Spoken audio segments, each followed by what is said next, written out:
Bonjour, aujourd'hui on va faire en fait une vidéo à propos comment on peut savoir si un nombre premier ou pas. Donc on va faire en fait une fonction en fait pour ça.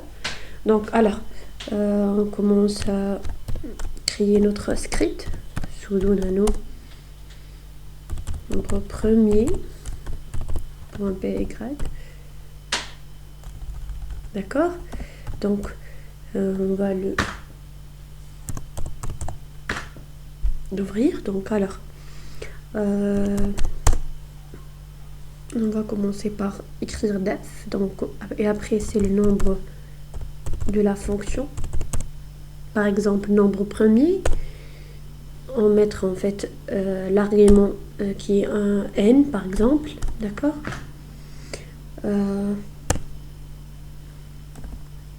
Alors, en fait, normalement, la fonction commence par vérifier si le nombre est inférieur à 2, car 0 et 1 ne sont pas des nombres premiers. Donc, on va dire if n inférieur à 2,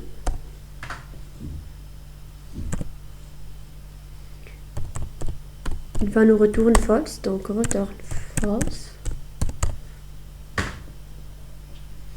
La condition de break aussi, c'est en fait elle itère tous les, en fait si on va faire en fait une itération sur tous les nombres entre 2 et la racine carrée du nombre n arrondi. Donc car si le nombre en fait n'a pas de facteur autre que 1 et n, alors ces facteurs doivent être inférieurs à sa racine carrée. Si le nombre est divisible par l'un de ce nombre, alors il n'est pas premier et la fonction renvoie false. Donc on va dire, on va en fait faire un boucle for i in range de 2, nous avons dit a jusqu'à la racine carrée de n. Donc d'accord, 0,5 plus 1, d'accord. Alors ici on dit if n, le reste en fait avec le reste de division, donc on dit alors le symbole de la reste, donc juste en fait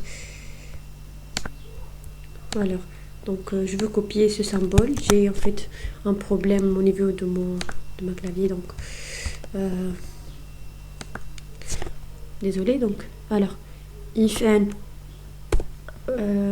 avec sur i bien sûr, donc égal à 0. Ici on va retourner false, return false, ok, d'accord.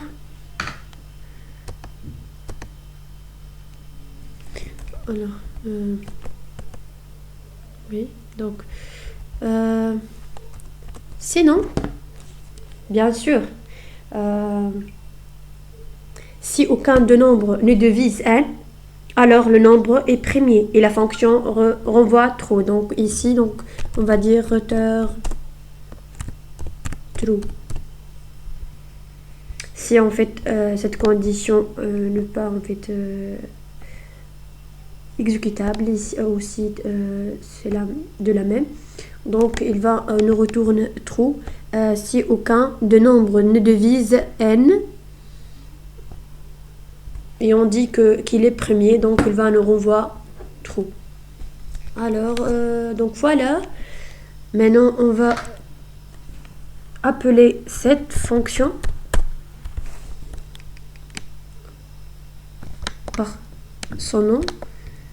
Par exemple, je veux dire C5. D'accord. Normalement, elle va nous retourner true, puisque 5 est un nombre premier. Donc, pour l'exécuter, c'est on dit Python. Donc, alors, voilà, c'est true. Si on va dire, par exemple, un nombre qui est, par exemple, 1, inférieur à 1, inférieur à 2. Donc, voilà, c'est false. Donc, d'accord. Alors, merci pour vous. Donc, voilà, un exercice. En fait,